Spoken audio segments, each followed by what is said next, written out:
जय हिंद दोस्तों। आज ये मेरा जो है दूसरा चैप्टर है, चैप्टर 2 के नाम से। और इसमें हम चित्रकला के 6 तत्व के बारे में पढ़ेंगे। पहले चैप्टर में हमने पढ़ा कि चित्रकला के 6 अंग के बारे में।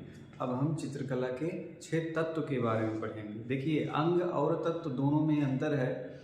अंग में किसी भी रूप के पूर्ण होने में जो जो चीज़ें आवश्यकता पड़े, जो जो चीज़ों की आवश्यकता हो या जिसके बिना उसके रूप में विकार उत्पन्न हो, यानी संपूर्णता न हो, तो वो अंग कहलाता है। मान के चलिए, अगर एक इंसान है, इंसान का चित्र बना रहे हो, तो अगर उसके हाथ नहीं है तो वो इंसान तो होगा नहीं। हालांकि हो जाएगा, लेकिन अब संपूर्ण इंसान थोड़ी माना जाएगा उसको। इसीलिए जैसे किसी की आंखें नहीं हैं तो वो भी संपूर्ण इंसान नहीं है। किसी के कान नहीं है, या किसी का पैर नहीं है, या किसी की किडनी नहीं है, तो मतलब शरीर के किसी भी अंग के ना रहने पर वो शरीर पूरा नहीं माना जाता ना। इसीलिए जो है वो क्या हो गया, शरीर का अंग। हाथ है, कान है, नाक है और उंगलियां हो गई,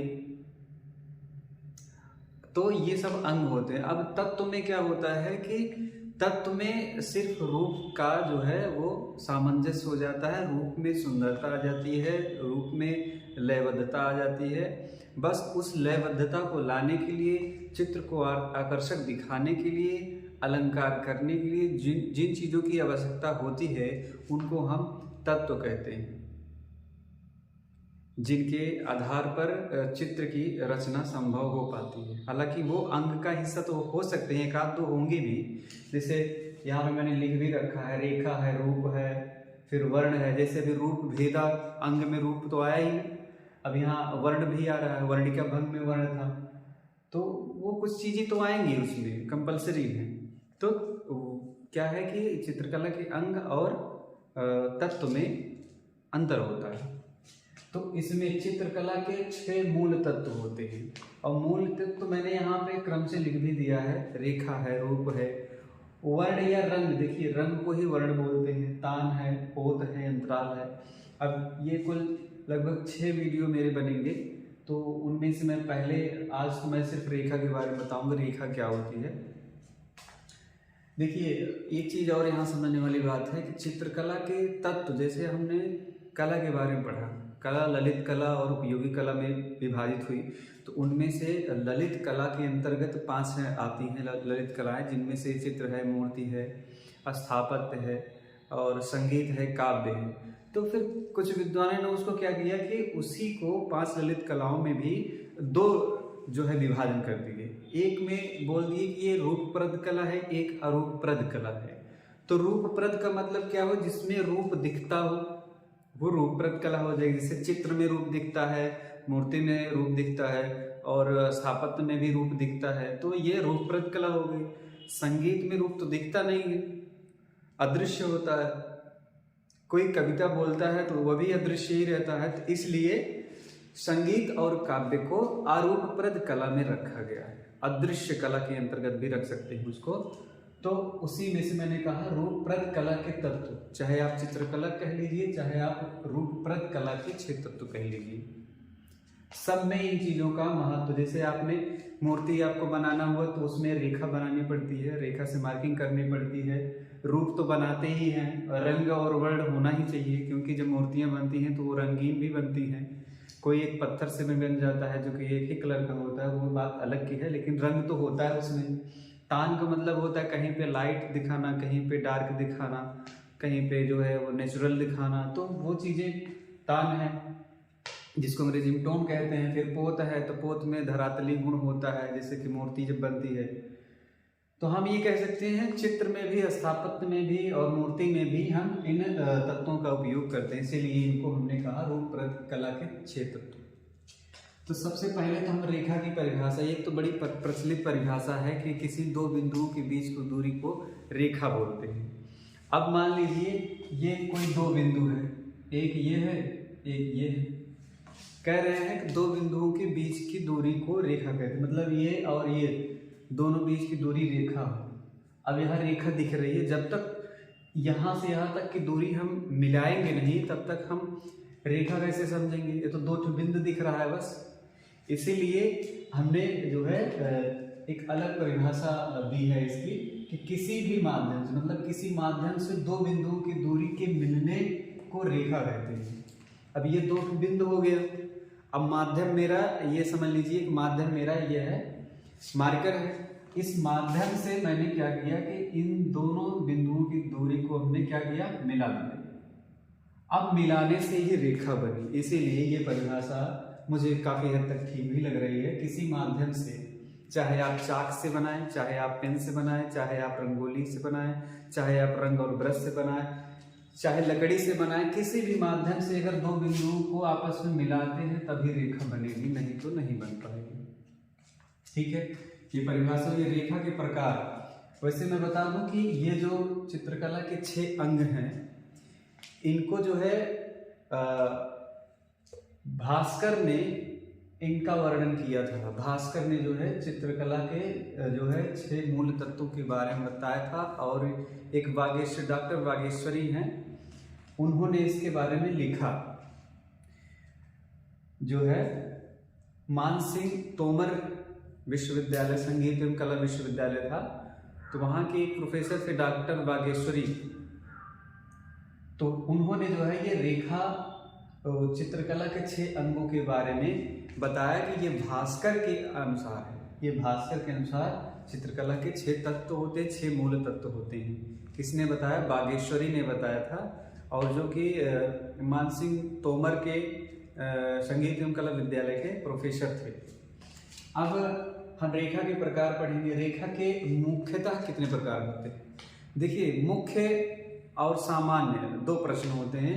जब भी मुख्य या मूल पूछे या प्राथमिक रेखाएं पूछे, कितनी होती हैं?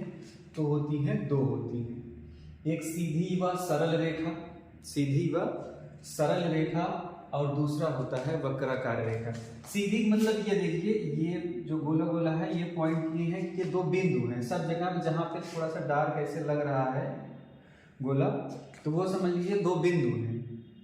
तो ये जो है सीधी रेखा, ये किसी भी दिशा में जा सकती है लेकिन रहेगी सीधी।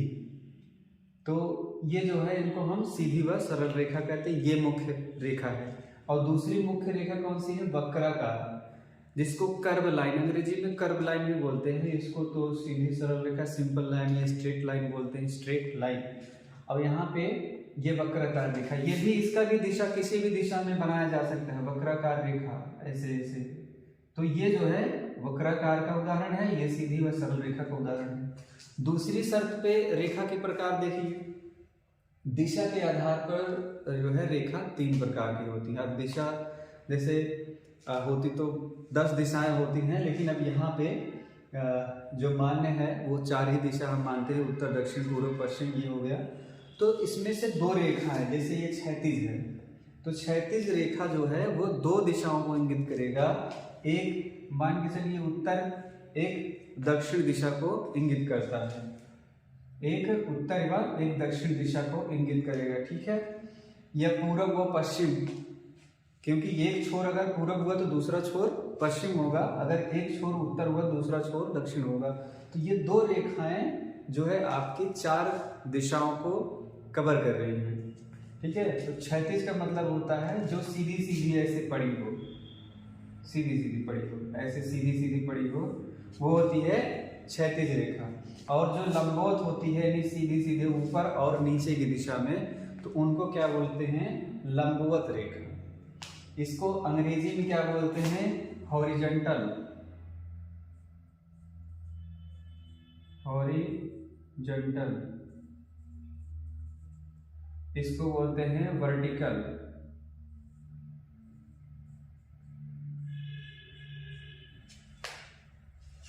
लंबवत को ऊर्ध्वाधर रेखा भी बोलते हैं, लंबवत को वर्टिकल रेखा भी बोलते हैं, वर्टिकल लाइन बोलते हैं। क्षैतिज रेखा को हॉरिजॉन्टल लाइन कहते हैं, ठीक है। ये चीज होती है। इसके बाद कर्णवत, दिशा के आधार पे 3 रेखा होती हैं, क्षैतिज रेखा, लंबवत रेखा, कर्णवत या विकर्ण रेखा। ये कर्णवत रेखा है, ना ही वो सीधी रेखा में होगी, ना ही वो जो है क्षैतिज रेखा में होगी, यानी ना तो लंबवत में ना तो क्षैतिज में होगी। उसको हम क्या बोलेंगे, कर्णवत या विकर्ण रेखा। वो भी उसका जो एंगल होगा, जो कोण बनेगा, वो किसी भी कोण पे बन सकता है, बशर्ते शर्त क्या होनी चाहिए उस रेखा की कि वो ना तो क्षैतिज में पूर्णतः होगी और ना ही लंबवत में होगी। ठीक है, उसी को हम क्या बोलेंगे, कर्णवत कहेंगे। इसके बाद सामान्यतः जो है 7 प्रकार की रेखा होती हैं, जो कि हम अभी इसके बारे में हम बताएंगे। ठीक है, तो जो सामान्यतः 7 प्रकार की रेखाएं होती हैं, उनमें से मैंने ये क्रम लिखा अभी कि सबसे पहले पे लयात्मक रेखा, लंबवत, क्षैतिज, कर्णवत, विकर्ण रेखा, कोणीय रेखा, चक्राकार रेखा, एक पुंजी रेखा, ये कुल 7 प्रकार की रेखाएं होती हैं। देखिए, मैं इनके बारे में एक एक करके बताऊंगा क्या चीज़ है और रेखाएं किस तरह की होती हैं। मैंने कुछ उदाहरण भी दे दिया है, फिर आगे उनके भाव लिखे हुए हैं, उनके भाव किस तरह के होते हैं। देखिए, सबसे पहले इन 7 रेखाओं के बारे में समझने से पहले आप एक इंसान समझ लीजिए कि कोई इंसान है, या खुद को वहाँ पे रख के देखिए। आप मान लीजिए एक रेखा है, और कुछ रेखाएं तो आप बन ही नहीं सकते हैं, लेकिन जो कुछ रेखाएं आपके शरीर में बनाई जा सकती हैं या आपके शरीर के जरिए बनाया जा सकता है, बस उसकी कल्पना करें, फिर आपको उनके भाव अपने आप ही समझ में आने लगेंगे। जैसे लयात्मक रेखा, इस शब्द में बहुत ऊर्जा है, ताकत है, इसमें सौंदर्य होता है इसमें। जैसे आप कोई भी चित्र बनाते हो तो जब ऐसी रेखाओं का प्रयोग करते हो जिसमें कहीं रुकावट नहीं होती है, कहीं पे कमजोरी महसूस नहीं होती है, जहाँ पे एक रास्ता दिखाई देती है, जहाँ पे लयबद्धता दिखती है, जहाँ पे जो है सौंदर्य की अनुभूति होती है, उनको हम कहते हैं लयात्मक रेखा। या इसको जो है लयात्मक रेखा की जगह पे जो है सौंदर्यपूर्ण रेखा भी कह सकते हैं, या कोमल रेखा भी कह सकते हैं। ठीक है, तो इसको हम कोमल रेखा भी कह सकते हैं, लयात्मक रेखा कह सकते हैं। इसकी पहचान ये है कि जब भी हम कोई ड्राइंग बनाते हैं तो कहीं पे ब्रश या फिर रेखाओं का जो है मोटापन रहेगा, कहीं पे पतलापन रहता है। जैसे यहाँ से पतला है, फिर ये लास्ट में बीच में मोटाई है इसकी। तो इस तरह की रेखा जब बनाई जाती है तो उसको हम क्या कहते हैं, लयात्मक रेखा या फिर कोमल रेखा। ठीक है, अब इनकी जो है भाव क्या होते हैं, जब इस तरह की रेखाएं बनती हैं तो उसमें एक तो गति दिखाई देती है, जैसे इसमें प्रवाह दिखता होगा, गति दिखती होगी।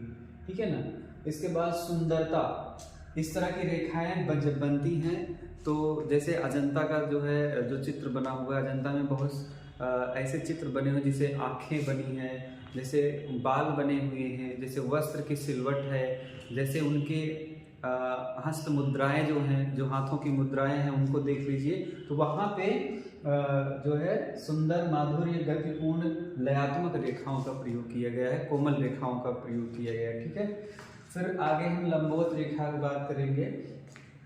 जैसे इसमें दिशा के आधार पे 3 मैंने बताया था, तो ये लंबवत, क्षैतिज है, कर्णवत है। तो पहले लंबवत रेखा के बारे में समझते हैं। देखिए, लंबवत रेखा सीधे सीधे आप समझ लीजिए कि आप जब खड़े होते हैं तो आप लंबवत ही खड़े होते हैं। लंबवत को मैंने बता भी दिया है, उसको ऊर्ध्वाधर या जो है वर्टिकल लाइंस बोलते हैं। तो इनका भाव क्या होता है, जब आप खड़े हैं, जब आप खड़े रहते हैं तो ये होता है कि दृढ़ संकल्प व्यक्ति है, गौरवपूर्ण व्यक्ति है। ठीक है ना, ऊर्जा, शक्ति, ऐसा एहसास होता है ना, तो वहाँ पे गौरव और शक्ति का भाव उत्पन्न हो रहा है। जैसे आप कहीं भी किसी के सामने जब बोलते हैं तो वहाँ पे एक गौरव उत्पन्न होता है। ठीक है ना, तो जो हम खड़े होते हैं तो उस तरीके की जो लाइंस होती है, चाहे वो लाइन बनाइए, चाहे आप कोई दृश्य बनाएं जिसमें वो लंबवत रेखाओं का प्रयोग हुआ होगा, तो वहाँ पे क्या भाव प्रकट करेगा, गौरव और शक्ति का। ठीक है ना। आप किसी क्लास में बैठे होते हैं, जब कोई टीचर आपको जो है प्रश्न पूछता है तो आप उसका जवाब जब खड़े होकर देते हैं तो उसमें एक गौरव होता है कि मुझे इसका प्रश्न का उत्तर मुझे पता है। तो तो वहाँ पे जो है शक्ति का भाव होता है, गौरव की बात होती है। जब आप उसका आंसर, उसका उत्तर सही दे दे तो वहाँ गौरव की बात हो जाती है, ठीक है। फिर क्षैतिज रेखा क्या होती है? क्षैतिज रेखा, इसको पड़ी रेखा भी बोलते हैं, जो धरातल पर ऐसे समतल समतल में, या फिर आप मान के चलिए आप जो है फर्श पर, ज़मीन पर आप लेट जाएं, तो उस कंडीशन में आप जो है क्या महसूस करेंगे?